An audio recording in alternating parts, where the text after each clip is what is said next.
મોરબી મહાનગરપાલિકાના ભાજપના ઉમેદવારોને નાયબ મુખ્યમંત્રી હર્ષ સંઘવીએ આપી નાગરિકોના કામ કરવાની સલાહ। હર્ષ સંઘવીએ સ્પષ્ટ કહ્યું કે ભાજપ કાર્યકર્તાઓના રાત દિવસની મહેનતથી તમે કોર્પોરેટર બનશો અને હું 27 વર્ષે ધારાસભ્ય બન્યો છું, ત્યારે પાણી, ડ્રેનેજ કે પછી અન્ય કોઈ સમસ્યા માટે જ્યારે પણ નાગરિકોના ફોન આવે તો તેમને સવાલ કરવાના બદલે ખભે હાથ મૂકીને તેનું કામ પૂર્ણ કરજો, કારણ કે તમારા માટે એક કામ નાનું હશે પણ નાગરિકો માટે એ સમસ્યા મોટી હશે।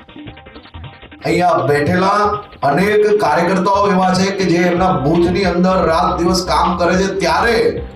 તમે અહીંયા બેઠેલા ઉમેદવારો કોર્પોરેટર બની શકશો અને મારા જેવો વ્યક્તિ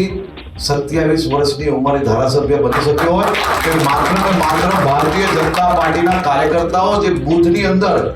વર્ષો વર્ષથી રાત દિવસ મહેનત કરે છે તેના કારણે આપણે બની શકીએ છીએ। તે માટે તમારે સૌ લોકોએ સંકલ્પ લેવાનો છે અને એ સંકલ્પ મગજથી ને દિલથી લેજો કે 24 કલાકમાં ગમે ત્યારે ફોન આવે કોઈનો, એ ભલે પાણી ભરાયું હોય એના માટે ફોન આવે કે પાણી નથી આવતું ઘરમાં એના માટે ફોન આવે, ડ્રેનેજ માટે ફોન આવે કે કોઈ સામાજિક પ્રસંગ માટે ફોન આવે। તમારા માટે દરરોજ આવા કામ આવતા હશે એટલે તમારા માટે કામ નાનું હોઈ શકે, પણ એના જીવનની સૌથી મોટી તકલીફ એ જ છે, એના જીવનનું સૌથી મોટું કામ એ જ છે